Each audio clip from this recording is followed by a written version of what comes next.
Just a week ago, members of the United Opposition, whilst on a Meet the People tour, a right that is enshrined in our Constitution, were met by violence of police bullets and a state-sponsored militia. Specific members of our teams, namely Senator Methu, Honorable Victor Munyaka, and Jamnik Kamau, were targeted for assassination. The evidence is clear in the bullet holes aimed at specific windscreens of their vehicles. We thank God for their protection. Otherwise, we would today be eulogizing them. Their only crime having been exercising their freedom of association and expression.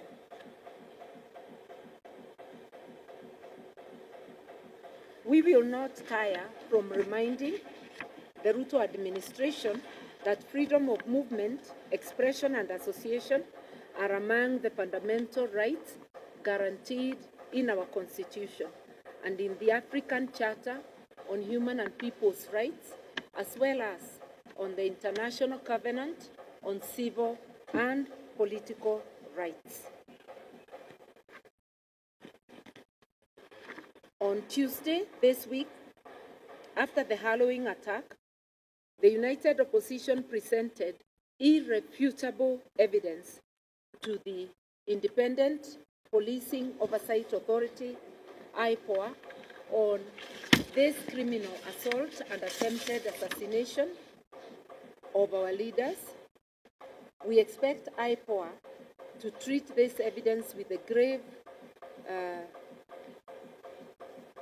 concern that it deserves. Any attempt to unlawfully take the life of a human being, regardless of ethnicity, gender, or rank, ought to be condemned in the strongest terms possible.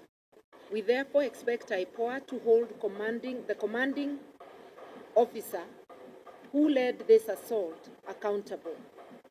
The Inspector General of Police, Douglas Kanja, and Interior Cabinet Secretary, Kipchumba Murkomen, must be held accountable. The buck stops with them.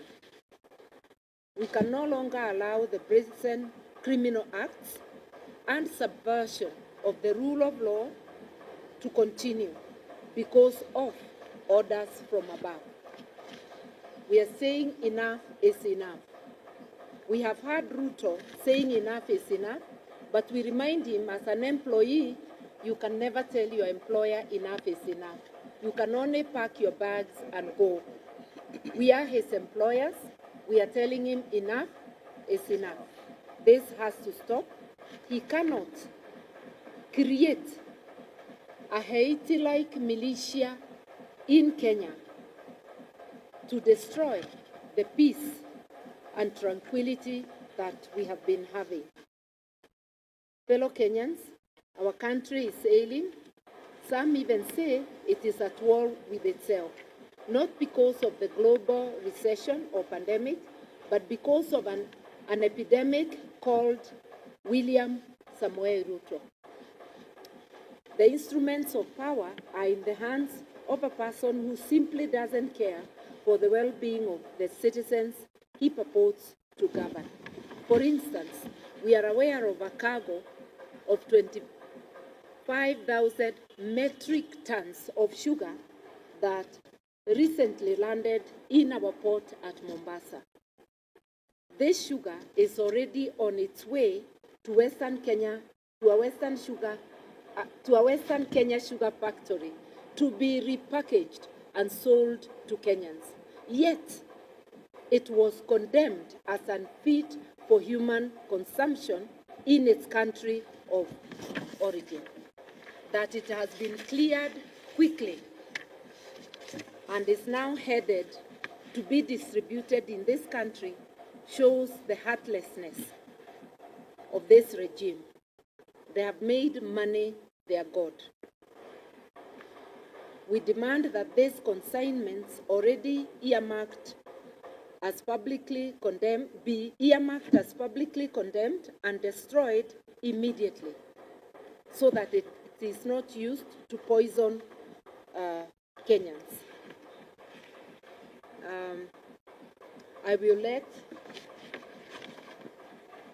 one of our youth read the rest. Thank you. Thank you so much. My name is Ken Babu, and I proceed. Fellow Kenyans, this is a criminal regime that not